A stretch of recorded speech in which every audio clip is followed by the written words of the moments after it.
Hello friends, welcome to my YouTube channel सीखो free. तो friends, आज की इस वीडियो में हम जानेंगे कंप्यूटर के बारे में कुछ महत्वपूर्ण जानकारी, जैसे कि कंप्यूटर क्या होता है, कंप्यूटर का आविष्कार कब और किसने किया था, कंप्यूटर के कितने भाग होते हैं, कंप्यूटर के इनपुट और आउटपुट पार्ट कौन कौन से होते हैं, कंप्यूटर कितने प्रकार के होते हैं, कंप्यूटर की कितनी जनरेशन है, कंप्यूटर की मुख्य विशेषताएं आदि।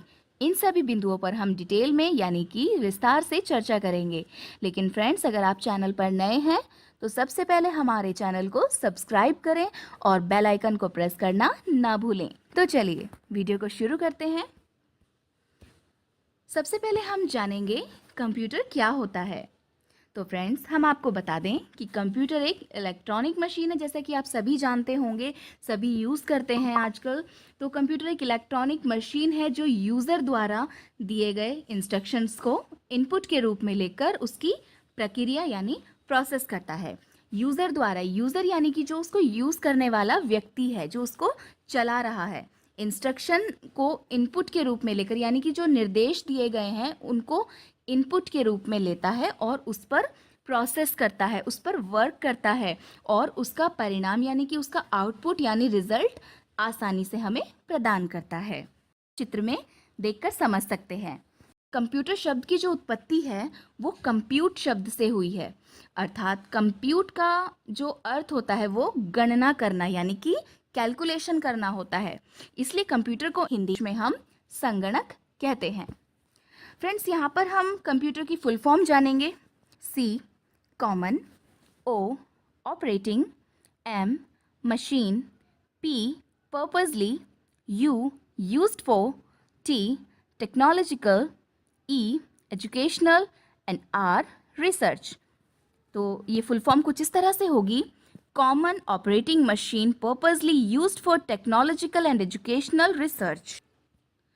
आइए अब हम जानते हैं कि कंप्यूटर का आविष्कार कब और किसने किया था। फ्रेंड्स, दुनिया का सबसे पहला कंप्यूटर चार्ल्स बेबेज ने साल 1822 में बनाया था, जिसका नाम मैकेनिकल कंप्यूटर था। इसलिए चार्ल्स बेबेज को कंप्यूटर का फादर यानी पिता कहा जाता है। चार्ल्स बेबेज ने सन 1837 में पहला जनरल मैकेनिकल कंप्यूटर भी बनाया था, जिसका नाम एनालिटिकल इंजन रखा गया था। इस कंप्यूटर का प्रयोग कैलकुलेशन करने के लिए किया जाता था। नेक्स्ट पॉइंट है कंप्यूटर के भाग। अब हम बात करेंगे कंप्यूटर के पार्ट्स के बारे में कि कंप्यूटर के कितने भाग होते हैं। कंप्यूटर के मुख्यतः दो भाग होते हैं। Number 1 hardware, number 2 software. Hardware क्या होते हैं? सबसे पहले हम हार्डवेयर के बारे में जानेंगे। कंप्यूटर के वे समस्त पार्ट्स जो हमें दिखाई देते हैं, जिनको हम देख सकते हैं या फिर जिन्हें हम स्पर्श यानी कि छू सकते हैं, जैसे कि mouse, keyboard, monitor, scanner, printer, speaker आदि। फ्रेंड्स, हार्डवेयर जो होते हैं वो मनुष्य के बॉडी पार्ट्स यानी कि शारीरिक अंगों की तरह ही होते हैं। जिस प्रकार हमारे शरीर में हाथ, पैर, आँख, नाक, कान होते हैं, ठीक इसी प्रकार से कंप्यूटर में mouse, keyboard, monitor, scanner, printer, speaker आदि होते हैं। नेक्स्ट हम बात करेंगे सॉफ्टवेयर के बारे में।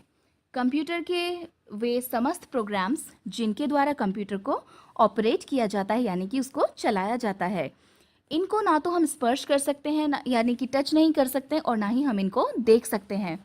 ये मनुष्य के अंदर की आत्मा की तरह होते हैं। जिस प्रकार मनुष्य के शरीर में, हमारे शरीर में आत्मा होती है, ठीक उसी तरह से कंप्यूटर में सॉफ्टवेयर होते हैं। अब ये जो सॉफ्टवेयर होते हैं ये भी दो तरह के होते हैं, दो प्रकार के होते हैं। सबसे पहला होता है सिस्टम सॉफ्टवेयर और सेकंड होता है हमारा एप्लीकेशन सॉफ्टवेयर। अब देखते हैं सिस्टम सॉफ्टवेयर क्या होता है। सिस्टम सॉफ्टवेयर को ऑपरेटिंग सिस्टम भी कहते हैं। सिस्टम सॉफ्टवेयर डिवाइस और एप्लीकेशन सॉफ्टवेयर दोनों को मैनेज करने का काम करता है। नेक्स्ट हम बात करेंगे एप्लीकेशन सॉफ्टवेयर के बारे में।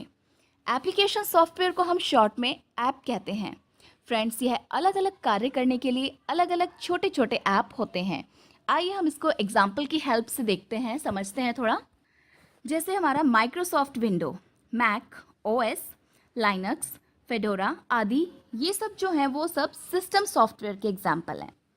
और MS Word, MS Excel, Photoshop, VLC media player आदि, ये सब हमारे एप्लीकेशन सॉफ्टवेयर के एग्जाम्पल्स हैं।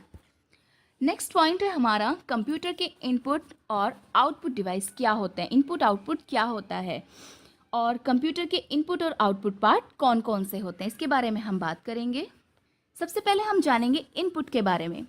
कंप्यूटर की वे डिवाइस जिनके द्वारा कंप्यूटर को निर्देश यानी कि इंस्ट्रक्शंस दिए जाते हैं, यानी कि उनको काम करने के लिए दिया जाता है। सिंपल सी लैंग्वेज में हम बात करें तो कंप्यूटर को कोई काम करने के लिए दिया जाता है, वो इनपुट डिवाइस के द्वारा दिया जाता है और वो इनपुट डिवाइस कहलाते हैं, जैसे कि कीबोर्ड, माउस, स्कैनर, जॉयस्टिक आदि, ये सब इनपुट डिवाइस हैं। नेक्स्ट हम बात करेंगे आउटपुट के बारे में।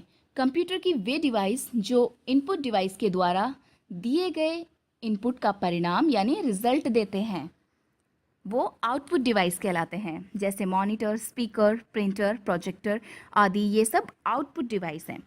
आइए हम इसको भी एक एग्जांपल की हेल्प से समझ सकते हैं। मान लीजिए हमें कंप्यूटर में अपना नाम लिखना है, तो हम अपना नाम लिखने के लिए कीबोर्ड का यूज़ करेंगे। कीबोर्ड से हम अक्षर को टाइप करेंगे या इनपुट करेंगे, तो कीबोर्ड हमारा इनपुट डिवाइस हो जाएगा।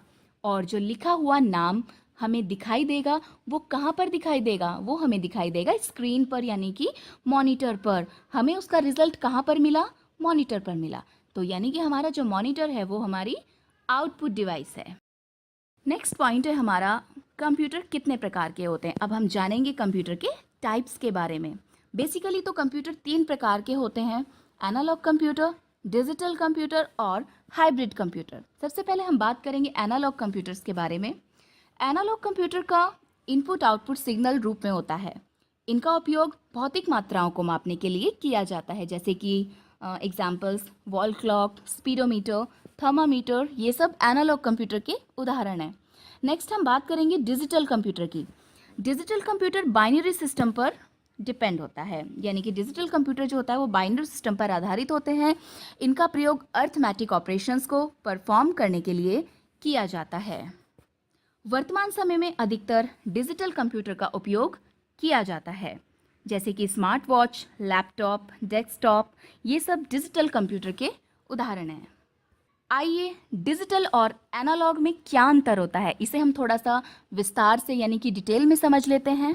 फ्रेंड्स, आपने साधारण घड़ी देखी होगी जो सुई के द्वारा समय को बताती है, यानी कि समय को सिग्नल के रूप में देती है। यह एक एनालॉग कंप्यूटर का उदाहरण है। आजकल की स्मार्ट घड़ी समय को डिजिट के रूप में देती है। यह एक डिजिटल कंप्यूटर का उदाहरण है। इसी प्रकार से एनालॉग थर्मामीटर और डिजिटल थर्मामीटर को हम चित्र में देखकर समझ सकते हैं।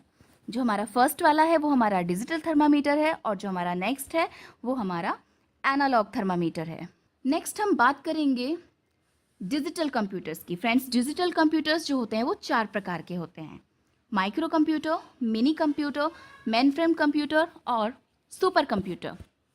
माइक्रो कंप्यूटर के हम बारे में जानेंगे पहले। तो माइक्रो कंप्यूटर बहुत छोटे होते हैं। माइक्रो का मतलब छोटा ही होता है, बहुत ही सूक्ष्म। और माइक्रो कंप्यूटर के सीपीयू में माइक्रो प्रोसेसर का उपयोग किया जाता है। यह एक सिंगल यूज़र कंप्यूटर होता है, यानी कि इसको एक सिंगल पर्सन यूज़ कर सकता है। माइक्रो कंप्यूटर का जो प्रयोग होता है वो घरों में या छोटे व्यवसाय या पर्सनल कार्य के लिए किया जाता है। For example laptop, desktop, tablet micro computer के उदाहरण हैं। नेक्स्ट है हमारा mini computer. Mini computer micro computer से थोड़े बड़े होते हैं और इनकी कार्य क्षमता यानी कि जो वर्किंग कैपेसिटी होती है वो भी माइक्रो कंप्यूटर से थोड़ी ज़्यादा होती है, अधिक होती है। इनका उपयोग बड़ी कंपनीज एवं सरकारी ऑफिस में सर्वर के रूप में होता है। एक मल्टी यूज़र कंप्यूटर होता है ये, यानी कि इस पर एक बार में कई सारे लोग काम कर सकते हैं। इसके एग्जाम्पल्स हैं IBM का AS400 कंप्यूटर। नेक्स्ट हम बात करेंगे मेन फ्रेम कंप्यूटर के बारे में। Main frame computer micro computer से बड़े होते हैं और इनकी वर्किंग कैपेसिटी यानी कि कार्य क्षमता भी माइक्रो कंप्यूटर से अधिक होती है। इनका उपयोग बड़ी कंपनियों में सर्वर के रूप में डेटाबेस रखने के लिए किया जाता है। मेन फ्रेम कंप्यूटर इतने बड़े होते हैं कि इन पर एक बार में हज़ारों लाखों लोग यूज़र काम कर सकते हैं। नेक्स्ट बात करते हैं सुपर कंप्यूटर के बारे में। सुपर कंप्यूटर सभी प्रकार के अन्य कंप्यूटरों से बहुत बड़े और बहुत ही तेज़ होते हैं। इनका उपयोग इंजीनियरिंग एवं वैज्ञानिक अनुसंधान यानी कि रिसर्च केंद्रों के कार्य में होता है। सुपर कंप्यूटर सबसे तेज़ और सबसे महंगा कंप्यूटर होता है। सबसे पहला जो सुपर कंप्यूटर है वो है क्रे 1 और भारत का पहला सुपर कंप्यूटर है परम 8000। फ्रेंड्स, एनालॉग कंप्यूटर और डिजिटल कंप्यूटर के बाद आपका तीसरा कंप्यूटर आता है हाइब्रिड कंप्यूटर। हाइब्रिड कंप्यूटर को डिजिटल और एनालॉग दोनों प्रकार के कंप्यूटर को मिलाकर बनाया जाता है, यानी कि हाइब्रिड कंप्यूटर में डिजिटल कंप्यूटर और एनालॉग कंप्यूटर दोनों प्रकार के कंप्यूटर के गुण पाए जाते हैं। हाइब्रिड कंप्यूटर का उपयोग चिकित्सा के क्षेत्र में सर्वाधिक यानी कि सबसे ज़्यादा होता है। अगला पॉइंट है हमारा कंप्यूटर की पीढ़ियाँ, यानी कि अब हम बात करने वाले हैं फ्रेंड्स जनरेशन्स ऑफ कंप्यूटर्स के बारे में, जो आपका मोस्ट इम्पॉर्टेंट पॉइंट है। तो कंप्यूटर की जो पीढ़ियाँ हैं, देखिए फ्रेंड्स, बदलते समय और ज़रूरत के हिसाब से क्या होता है कि कंप्यूटर टेक्नोलॉजी में भी कई सारे बदलाव हो रहे हैं। इस बदलती कंप्यूटर टेक्नोलॉजी को ही हम कंप्यूटर की पीढ़ी यानी कि जनरेशन के नाम से जानते हैं। तो इन कंप्यूटर्स की जनरेशन को 5 भागों में डिवाइड किया गया है या बांटा गया है। प्रथम पीढ़ी के कंप्यूटर को लगभग 1940 और 1959 के बीच बनाया गया था। प्रथम पीढ़ी के कंप्यूटर को बनाने में कांच के बने वैक्यूम ट्यूब का इस्तेमाल किया जाता था। एक कंप्यूटर को बनाने में लगभग हजारों वैक्यूम ट्यूब का इस्तेमाल होता था। इसलिए यह कंप्यूटर इतने बड़े होते थे कि इनको रखने के लिए एक कमरे की आवश्यकता होती थी। नेक्स्ट हम बात करेंगे द्वितीय पीढ़ी यानी कि second generation of computer. Second generation यानी कि द्वितीय पीढ़ी के कंप्यूटर को लगभग 1956 से 1963 के बीच बनाया गया था। इन कंप्यूटर्स में वैक्यूम की जगह ट्रांजिस्टर का इस्तेमाल किया गया था। ट्रांजिस्टर वैक्यूम ट्यूब से थोड़े छोटे होते थे, जिसकी वजह से ये कंप्यूटर पहली पीढ़ी के कंप्यूटर से थोड़े छोटे होते थे, उनके अकॉर्डिंग थोड़े साइज़ में छोटे हो गए थे और कम जगह में आसानी से रखे जाते थे। नेक्स्ट हम बात करेंगे तीसरी पीढ़ी यानी थर्ड जनरेशन ऑफ कंप्यूटर। तीसरी पीढ़ी के कंप्यूटर को लगभग 1964 से 1971 के बीच बनाया गया था। इन कंप्यूटर्स में ट्रांजिस्टर की जगह आईसी यानी कि इंटीग्रेटेड सर्किट का इस्तेमाल किया गया था, जिसकी वजह से यह कंप्यूटर दूसरी पीढ़ी के कंप्यूटर से छोटे, सस्ते और अधिक तेज़ थे। और इस पीढ़ी के कंप्यूटर की जो मेमोरी थी उसकी क्षमता यानी कि उसकी कैपेसिटी भी अधिक थी। नेक्स्ट हम बात करेंगे चौथी पीढ़ी यानी कि फोर्थ जनरेशन ऑफ कंप्यूटर। तो चौथी पीढ़ी के कंप्यूटर को लगभग 1970 से 1985 के बीच बनाया गया था। इन कंप्यूटर में इंटीग्रेटेड सर्किट की जगह माइक्रो प्रोसेसर का इस्तेमाल किया गया था, जिसकी वजह से यह कंप्यूटर और भी छोटे हो गए। इन कंप्यूटर की साइज़ छोटी होने के बावजूद भी इस कंप्यूटर की स्पीड और क्षमता यानी कि कैपेसिटी दोनों ही इंक्रीज़ हो गई यानी कि बढ़ गई थी। यह हाई लेवल लैंग्वेज जैसे कि C++ को भी सपोर्ट करते थे। नेक्स्ट जनरेशन यानी कि पांचवी पीढ़ी फिफ्थ जनरेशन ऑफ कंप्यूटर है। तो वर्तमान समय में हम जो कंप्यूटर इस्तेमाल कर रहे हैं, यूज़ कर रहे हैं, वह पांचवी पीढ़ी के ही हैं। पांचवी पीढ़ी के कंप्यूटर पिछले सभी जनरेशन्स के कंप्यूटर से ज़्यादा आधुनिक यानी कि न्यू वर्जन में हैं। इन कंप्यूटर में आर्टिफिशियल इंटेलिजेंसी का इस्तेमाल किया जाता है। इस पीढ़ी के कंप्यूटर हाई लेवल लैंग्वेज जैसे C++, जावा, .NET को सपोर्ट करते हैं। और इस पीढ़ी के कंप्यूटर इतने छोटे होते हैं कि बैग में रखकर आसानी से कहीं भी ले जा सकते हैं। फ्रेंड्स, आशा है, आई होप कि कंप्यूटर की सभी पीढ़ी यानी जनरेशन के बारे में आप समझ गए होंगे। चलिए अब हम बात करते हैं कंप्यूटर की विशेषताओं के बारे में, उसकी क्वालिटीज़ के बारे में, यानी कि कैरेक्टरिस्टिक्स ऑफ कंप्यूटर। कंप्यूटर की कई सारी विशेषताएं हैं वैसे तो, जैसे कि स्पीड यानी कि गति। कंप्यूटर किसी भी काम को बहुत जल्दी करता है, बहुत स्पीडली करता है। नेक्स्ट, एक्यूरेसी यानी शुद्धता। कंप्यूटर किसी भी काम को बिना गलती यानी बिना मिस्टेक के करता है। नेक्स्ट, कॉन्टिन्यूटी यानी कि निरंतरता। कंप्यूटर किसी भी काम को लगातार बिना रुके करता है, वो थकान महसूस नहीं करता है। नेक्स्ट, स्टोरेज कैपेसिटी यानी कि भंडारण क्षमता। उसकी मेमोरी जो होती है कंप्यूटर में कितना भी डेटा स्टोर कर सकते हैं। नेक्स्ट, प्राइवेसी यानी गोपनीयता। कंप्यूटर में किसी भी फाइल या फोल्डर को हम पासवर्ड के द्वारा सुरक्षित रख सकते हैं। नेक्स्ट, ऑटोमेशन यानी कि स्वचालित। कंप्यूटर तकनीक का उपयोग करके बिना किसी मानव के हस्तक्षेप के निरंतर कार्य करता रहता है। कंप्यूटर की और भी बहुत सारी क्वालिटीज़ यानी कि विशेषताएं हैं, इसके लिए हम सेपरेट वीडियो बना देंगे।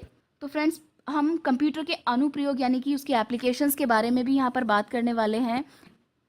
फ्रेंड्स, कंप्यूटर के अनुप्रयोग के बारे में बात करें तो कंप्यूटर का उपयोग कई सारी जगह यानी कि बहुत सारे क्षेत्रों में किया जाता है, जैसे कि एजुकेशन के क्षेत्र में, बिजनेस के क्षेत्र में, बैंकिंग के क्षेत्र में, साइंस एंड इंजीनियरिंग के क्षेत्र में, मेडिकल के क्षेत्र में, मार्केटिंग के क्षेत्र में और भी बहुत सारी जगह ऐसी हैं जहाँ पर हम कंप्यूटर का यूज़ करते हैं।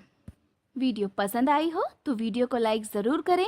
इस टाइप की और वीडियोस देखने के लिए हमारे चैनल सीखो फ्री को सब्सक्राइब एंड शेयर करना ना भूलें।